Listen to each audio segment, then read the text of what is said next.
আসসালামু আলাইকুম। কেমন আছেন আপনারা সবাই? আশা করছি আল্লাহর অশেষ রহমতে আপনারা সবাই ভালোই আছেন। আলহামদুলিল্লাহ, আল্লাহ তাআলা আমাদেরকেও ভালো রেখেছে। প্রতিবারের মতো আজও নতুন একটা ভিডিও নিয়ে আপনাদের মাঝে হাজির হলাম। আশা করি আমার আজকের ভিডিওটা আপনাদের কাছে ভালো লাগবে। আমার ভিডিওটি যদি ভালো লাগে আশা করি আমার সম্পূর্ণ ভিডিও জুড়ে আপনারা আমার পাশে থাকবেন।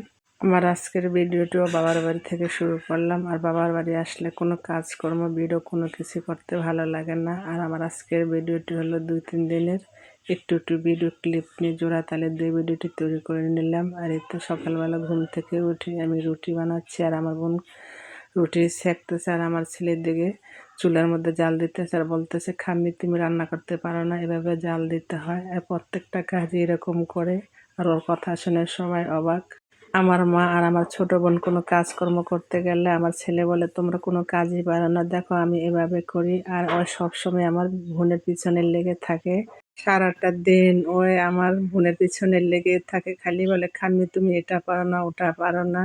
আর ওই মাশাআল্লাহ এত সুন্দর করে কথা বলে, এত পাকা পাকা কথা বলে, যাওয়ার কথা শুনে সবাই অবাক হয়ে যায়। আর আমার ছোট বোনকে ওই আন্টি বলে না, খাম্মি বলে ডাকে। মানে খালাম্মার শর্ট ফর্ম হলো খাম্মি, সেই জন্য খাম্মি বলে ডাকে। আর খাম্মি শুনতে তার কাছে খুবই ভালো লাগে।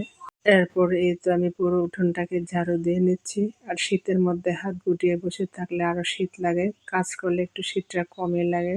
এরপরে এই তো আমি আস্তে আস্তে পুরো উঠোনটাকে ঝাড়ু দিয়ে পরিষ্কার করে নিচ্ছি। আর বাবার বাড়িতে আসলে কোনো কাজকর্ম করার লাগে না, সব কাজ আমার মা আমার বোন করে নেয়। আর আমি মাঝে মধ্যে একটু উঠোনটা ঝাড়ু দিই, এই আর কি। যাই হোক, কথা বলতে বলতে এই তো আমি পুরো উঠোনটাকে সুন্দর করে ঝাড়ু দিয়ে পরিষ্কার করে নিচ্ছি। আর গত বছরের তুলনায় এবার শীত অনেক বেশি, ঢাকা এবং দেশের সব জায়গায় খুব শীত। যাই হোক, ভিডিও শুরুতে আপনাদের কাছে একটা রিকোয়েস্ট করে নিচ্ছি, যারা আমার ভিডিওটি দেখছেন প্লিজ আমার ভিডিওতে একটা লাইক দিয়ে ভিডিওটি কন্টিনিউ করুন। কারণ আপনাদের একটা লাইকে ভিডিওটার অসংখ্য মানুষের কাছে পৌঁছে দেবে। আর আমার কথার মধ্যে কোনো ভুল ত্রুটি হলে আমাকে ক্ষমা করে দিবেন। আর আমার ভিডিওর কোনো অংশ যদি ভালো লেগে থাকে প্লিজ আমার চ্যানেলটি সাবস্ক্রাইব করে আমার পাশে থাকবেন। সাথে থাকা বেল বাটনটি ক্লিক করে অল অপশনটি সিলেক্ট করে রাখবেন। যখন কোনো নতুন ভিডিও আপলোড করব সাথে সাথে নোটিফিকেশন পেয়ে যাবেন। তখন সময় সুযোগ করে আমার ভিডিওটি দেখে নিতে পারবেন। আর যারা অলরেডি কাজটি করে নিয়েছেন সবাইকে অসংখ্য ধন্যবাদ। যাই হোক, কথা বলতে বলতে আমি পুরো উঠোনটাকে ঝাড়ু দিয়ে পরিষ্কার করে নিলাম। এরপরে এই তো এটা হলো 2 দিন আগের ভিডিও। সন্ধ্যার সময় আমার বোন মুড়ি বানাচ্ছে, আর মুড়ির মধ্যে জিলাপি মিষ্টি দিয়েছে। আর এভাবে মুড়ি মাখার মধ্যে মিষ্টি দিলে আমার কাছে খুবই ভালো লাগে। আর আগে তো আমি একদম মিষ্টি খেতে পছন্দ করতাম না, কিন্তু এখন মিষ্টি ছাড়া ভালো লাগে না।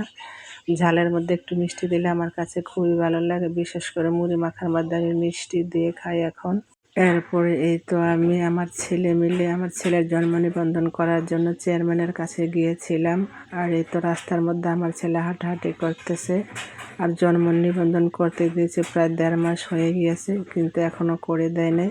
সেজন্য আবার চেয়ারম্যানের কাছে গিয়েছিলাম। আর যাওয়ার পর অনেক অজুহাত দেখিয়েছে, বলতেছে সচিব দেশে নিয়ে ঘুরতে গিয়েছে, আসলে করে দেবে, এই আর কি। যাই হোক, এটা হলো গতকালকে বিকালবেলার ভিডিও। আমরা সবাই মিলে আমার ছোট খালাম্মার বাড়িতে যাচ্ছি। আর আমি আসলে কার বাড়িতে না গেলেও আমার ছোট খালাম্মার বাড়িতে যাই, আর আমার নানুর বাড়িতে যাই। আর আমার ছোট খালাম্মার বাড়িটা আমাদের বাড়ি থেকে বেশি একটা দূর না, হেঁটেও যাওয়া যায়, তারপরে সিএনজি অটো দিয়েও যাওয়া যায়।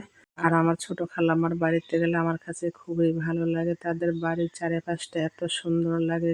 তাদের বাড়ির চতুর্দিকে শুধু সবুজ আর সবুজ, সব দিকে সবুজ। আর এর মাঝখানে বাড়িটা করেছে, মাশাআল্লাহ, দেখতে খুবই ভালো লাগে। আর এরকম প্রকৃতির মাঝে এমন একটা বাড়ি করলে কোনো কিছু লাগে না, মন স্বাস্থ্য সবকিছু এমনিতে ভালো হয়ে যায়। যাই হোক, অনেকে আছেন আমার ভিডিওটি দেখেন কিন্তু ভিডিওতে লাইক দিতে ভুলে যান, প্লিজ হার্ডলি রিকোয়েস্ট রইল ছোট্ট করে আমার ভিডিওতে একটা লাইক দিয়ে দিবেন। সামনের দিনগুলো যেন সবার খুব সুন্দর ও মঙ্গলময় হয়, সে দোয়া সবসময় থাকবে। সেই দোয়া এবং ভালোবাসা নিয়ে ভিডিওটা শেষ করে দেই। আল্লাহ হাফেজ।